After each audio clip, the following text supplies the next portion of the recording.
Hola, hola a todos, bienvenidos a un nuevo episodio de la economía P2P. Estamos nuevamente con Leo. ¿Qué tal, Leo? ¿Cómo vayan? ¿Todo bien? Todo tranquilo, todo tranquilo.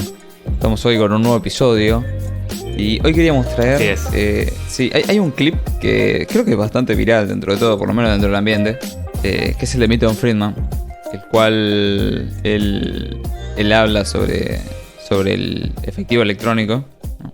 De persona a persona. Lo dice de una forma un poquito más larga, pero lo dice.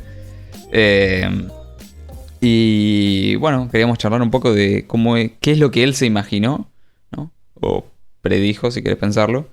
Y lo que tenemos hoy, que es bastante similar. Te diría que no es al pie de la letra prácticamente. Sí, totalmente. Hay algunas cuestiones, digamos, que son muy interesantes, ¿no? Porque, bueno, para quienes no lo conozcan, Milton Friedman fue un economista de la Escuela de Chicago, ganador del Premio Nobel, hizo varias aportaciones muy interesantes. Y se lo suele citar bastante, ¿no? Como uno de los economistas más serios y respetados, sobre todo el siglo XX.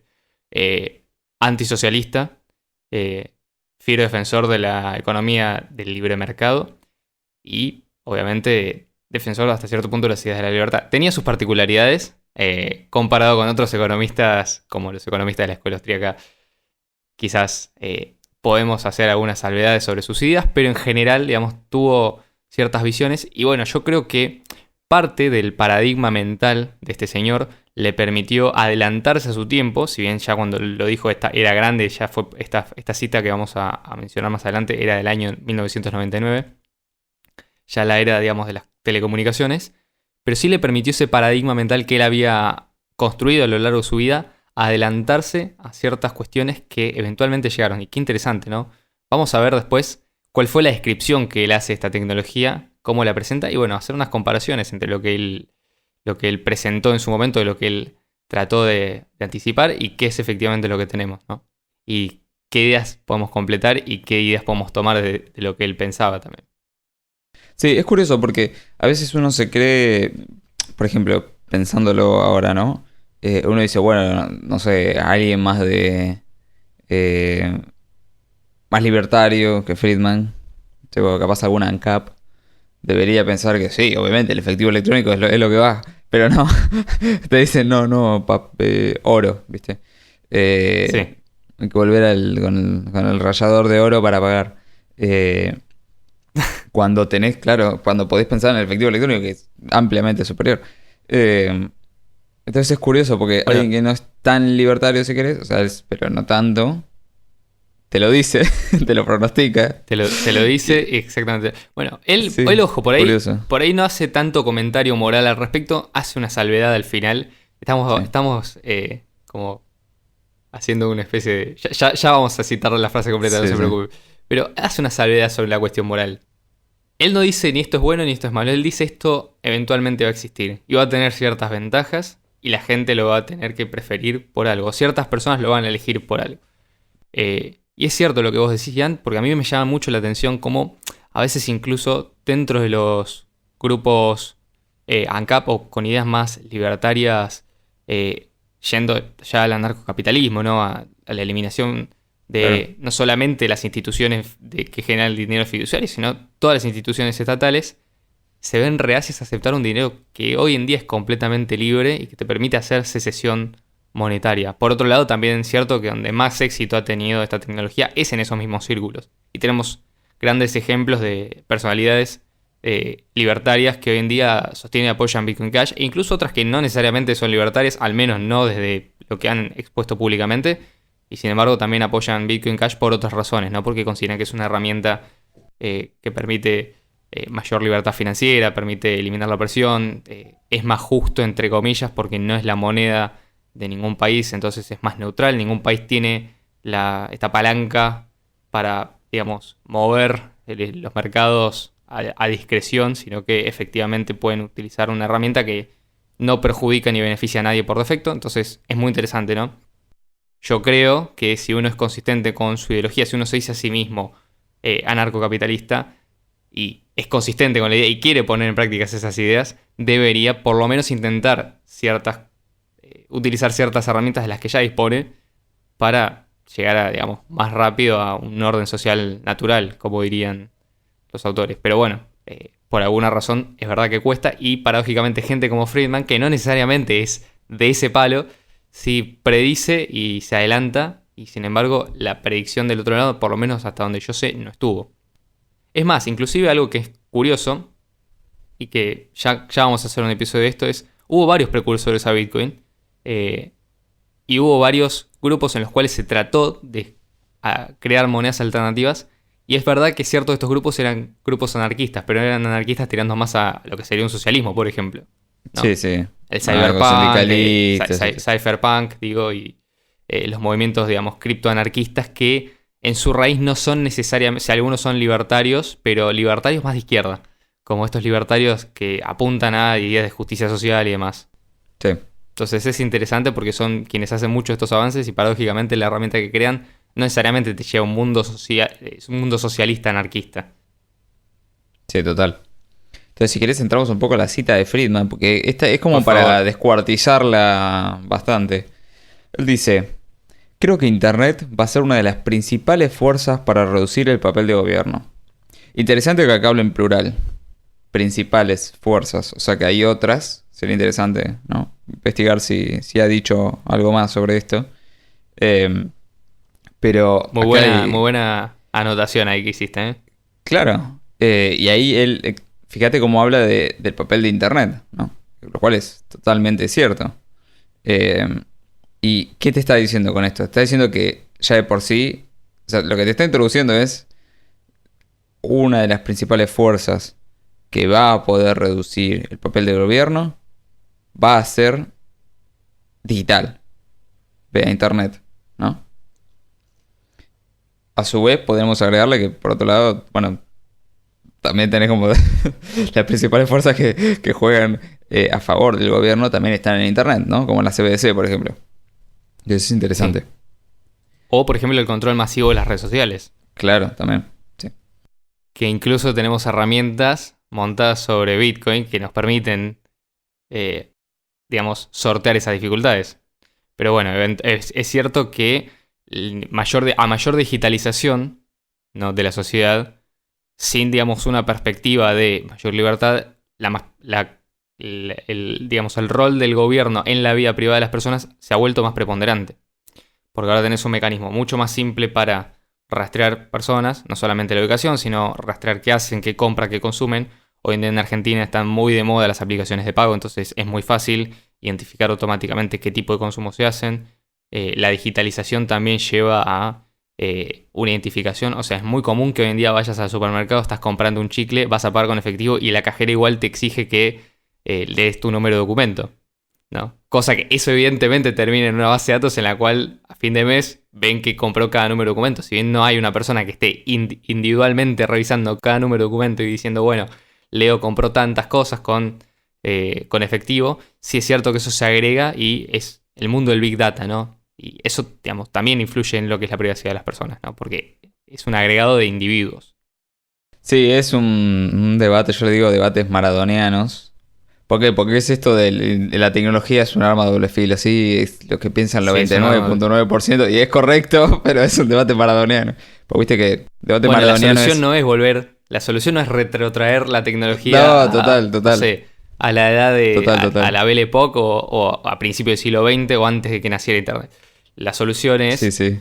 tomar mayor conciencia, ¿no? Por lo menos desde la perspectiva individual, disponer de herramientas que nos permitan hasta cierto punto sortear y bueno, ir obviamente acostumbrándose a moverse con la corriente, o sea, siempre contracorriente desde la perspectiva, pero en algún momento te vas a tener que mover igual que el resto y bueno, de la mejor manera posible tratar de hacerlo, ¿no? O sea, Sí, si hay no, veces que si no lo haces simplemente estás...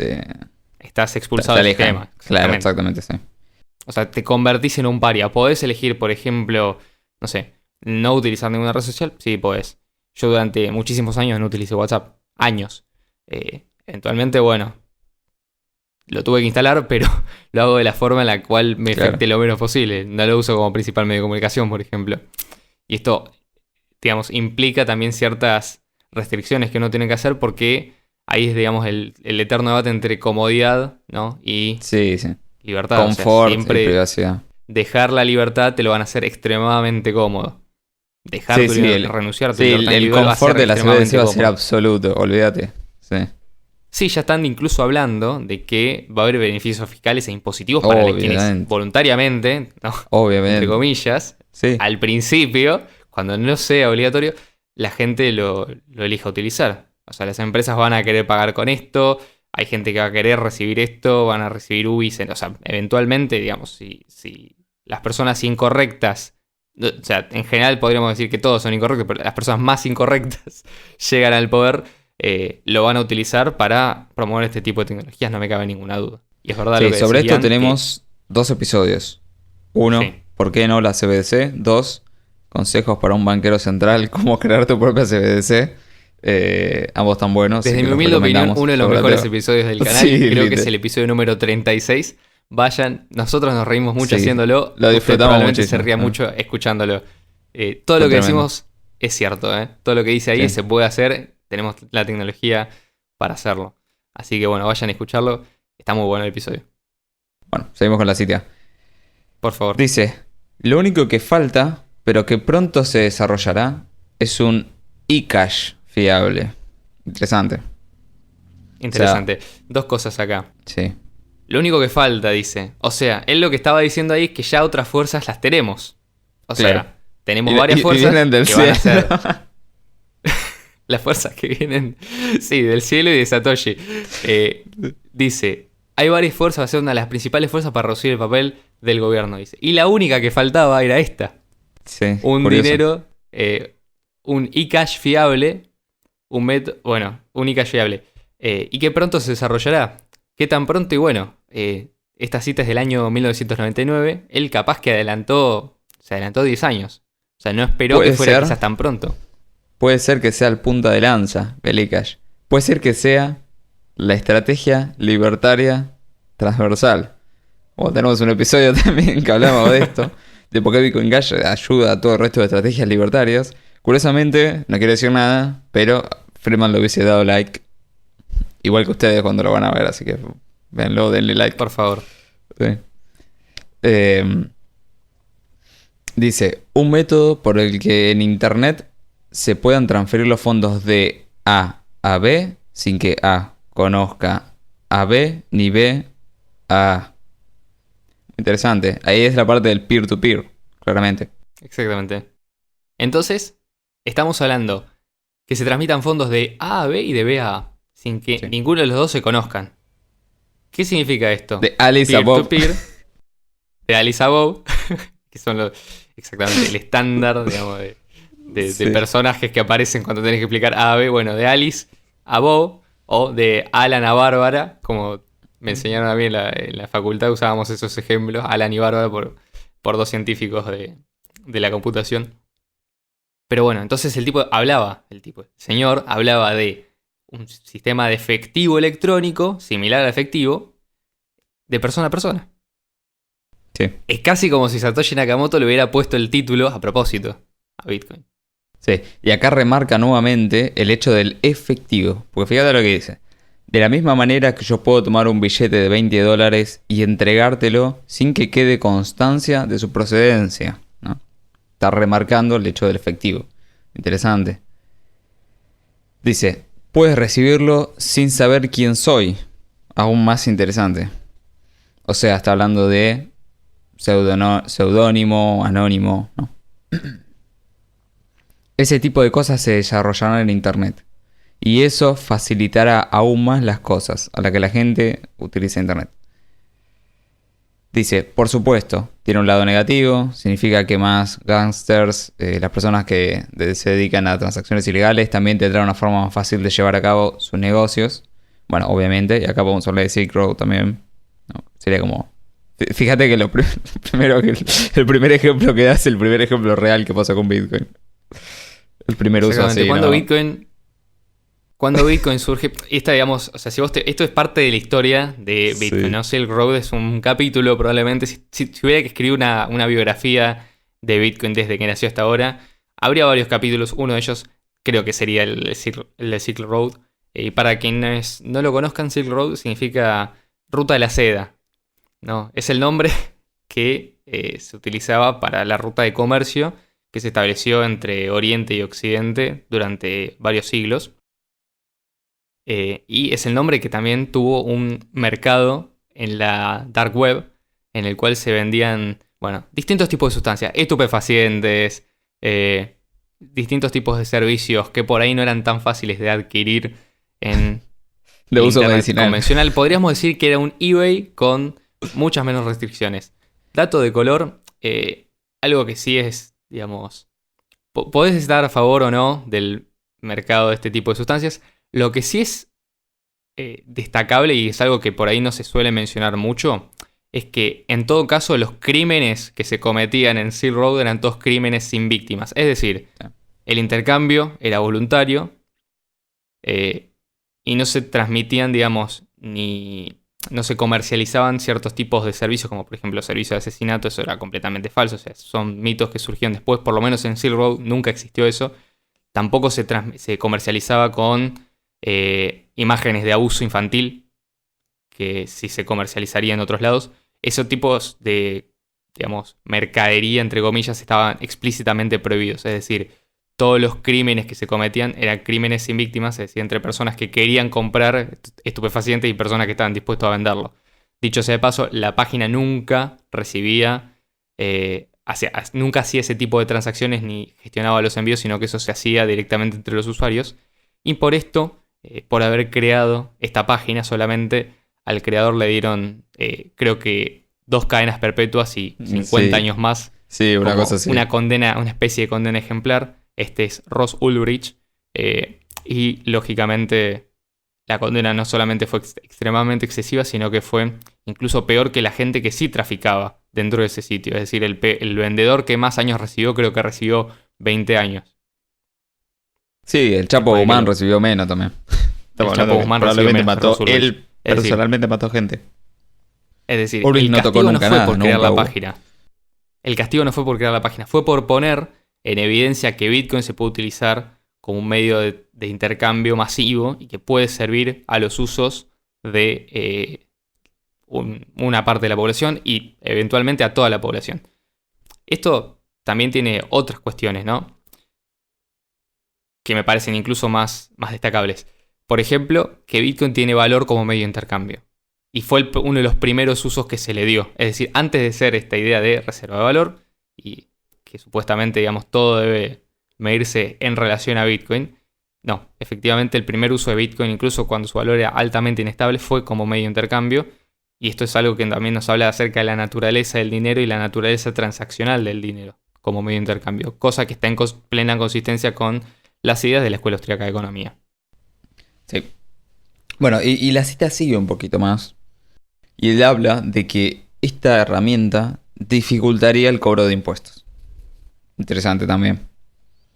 Entonces, vamos a tocar Sí, un poco esta dificultarlo descripción. Sería como hacer una infravaloración de lo que realmente termina siendo la tecnología. Sí, sí, sí. Bien terminó siendo utilizada lo arrepiante. imposibilita, es decir, elimina la posibilidad del robo a escala masiva por parte de una sola entidad. Sí. Cosa que es todo lo contrario de una CBDC, por ejemplo. Incluso Sea el cual sea efectivo esa en entidad. papel. Exactamente. Hoy en día se utiliza el efectivo en papel para hacer ese mismo trabajo y tiene un cierto porcentaje de efectividad. Probablemente disminuye con el tiempo, pero en el caso del efectivo electrónico persona a persona, tal cual está planteado como Bitcoin y tal cual lo plantea Milton Friedman en este comentario que hace, la efectividad es altísima. Digamos, tenés que ir a un caso individual muy puntual para poder lograr extraer de forma coactiva dinero, es decir, cobrar impuestos. Sí. Hacerlo a gran escala resulta imposible por cualquier tipo de agencia, ya sea un privado o una agencia estatal. Sí. Entonces, ¿cómo es que describe Milton eCash? Bueno, lo podemos resumir en 3-4 cosas. Efectivo. Él habla de las ventajas del efectivo, ¿no? Electrónico. Habla de que sea descentralizado, o sea, que sea P2P. Y que no es estatal, por lo cual dificulta el cobro de impuestos, ¿no? Por otro lado, si agarramos la checklist y miramos a Bitcoin Cash, tenemos que cumple con todo. Cumple con ser efectivo, P2P, no hay ninguna entidad que tenga el control total. Tampoco es estatal. Inclusive es deflacionaria también, ¿no? Para sumarlo un poquito más. Y además, es seudónimo, inclusive con Cash Fusion, que tenemos episodios hablando de esto, es mucho más anónimo. Además escala, tiene transacciones baratas, su uso es global, ¿no? Cosas que, bueno, tal vez Friedman los dio por hecho, ¿no? Pero no tiene fronteras, es rápido y barato de usar, ¿no? Todo este tipo de cosas. Entonces, cuando uno compara un poco, tenés eso, que ambos representan, ¿no? Una forma de descentralizar el comercio, las transacciones, ¿no? Finanzas, si querés. Totalmente. Cumple totalmente con el pronóstico de Friedman, de eCash. Sí, cumple y como bien vos decías, añade ciertas características que no solamente, digamos, son necesarias, sino que es verdad que Milton Friedman por ahí no las había dicho, pero porque quizás en ese momento incluso se daban por hecho, ¿o no? Sí. Yo no sé si cuando Milton Friedman dijo esto estaba pensando en algo que, por ejemplo, se limitara a lo que sería, por ejemplo, un área geográfica, por ejemplo, que se utilizara exclusivamente en Estados Unidos. Pero es cierto que, tal cual fue desarrollado Bitcoin, el alcance es global, es decir, a donde llega Internet, llega esta tecnología. Sí. Es decir, un país tendría que estar completamente aislado del Internet, que en un momento, incluso cuando empezó la guerra en Ucrania, se habló, viste, de que se iba a dividir el mundo en dos mitades en Internet, digamos, ¿no?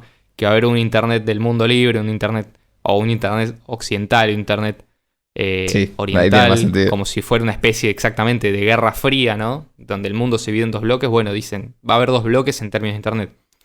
Eso, incluso aunque se haya intentado, evidentemente parece hoy en día por lo menos improbable. Es decir, en donde llega esta tecnología, donde llega Internet, llega Bitcoin.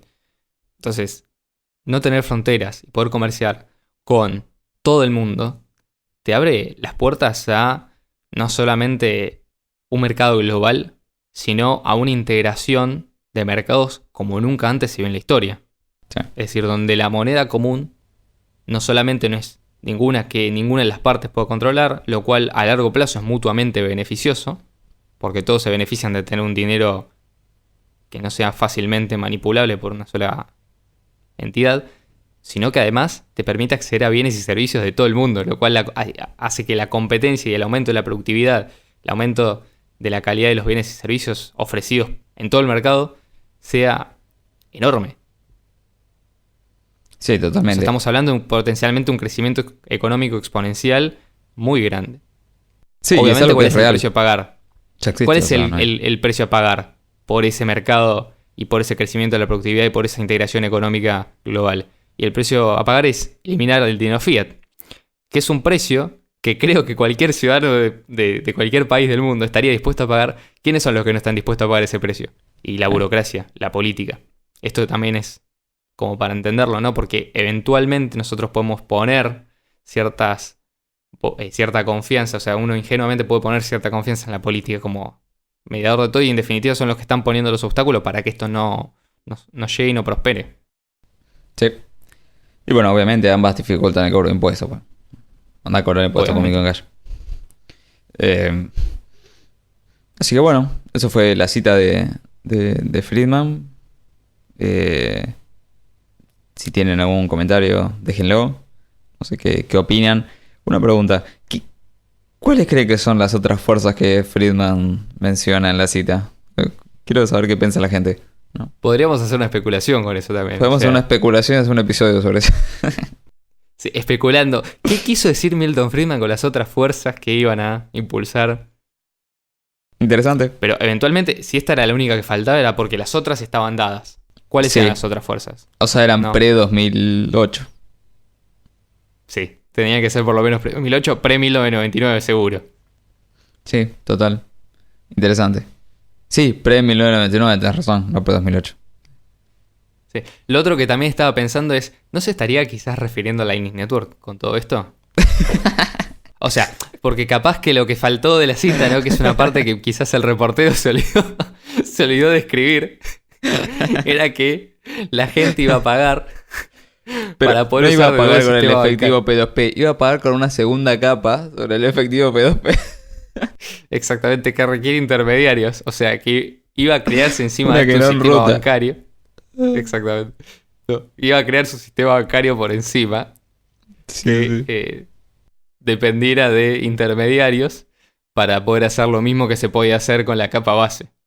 Porque esto no iba a escalar. Él lo iba a adivinar y ya sabía que esto no escalaba. Por es eso, que nosotros pues somos malos y cortamos justo la cita. Pero él dice, todo lo que dije no escala, necesito una segunda capa. En la cual Visa y Master van a estar incluidos. Y si me apurás, una tercera. Eso lo dijo, está acá. Yo lo estoy leyendo, doy fe. Sí. Vos cortaste justo la cita porque sos malo, bro.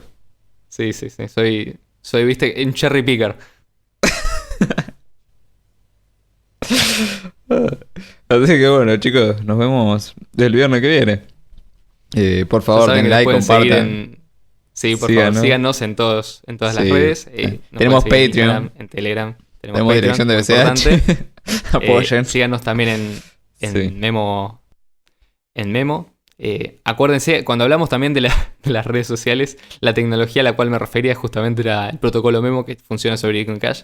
Que para quienes no saben, también tenemos un episodio hablando sobre esto al respecto. Lo pueden buscar en el canal. Pero, en resumidas cuentas, es una red social descentralizada que no depende de ninguna compañía, sino que simplemente funciona encima de la blockchain de Bitcoin Cash y todos los mensajes que han registrado. Por lo tanto, se convierte en una red social en la cual cualquiera puede postear sin identificarse de forma anónima y también es incensurable. Sí. O sea que tiene muchas ventajas que hoy en día no tenemos con ninguna de las redes sociales existentes. No importa que tanto digan que ellas luchan por la privacidad, tecnológicamente siempre son susceptibles de ser manipuladas por un Estado. En este caso, Memo, igual que Bitcoin Cash, es imposible de censurar. Así que los invitamos a probarla. Y si tienen sugerencias o alguno de ustedes es desarrollador, le puede dar una mano al desarrollador para mejorar la interfaz gráfica, cosa que nos vendría muy bien. Porque bueno, seguramente por eso no tengamos más usuarios. Sí, total. Imagínate, si Memo fuera lindo, o sea, si fuera más lindo, tendríamos 100.000 usuarios ya a esta altura. Sí. Así que bueno, chicos, nos vemos el viernes que viene. Chau.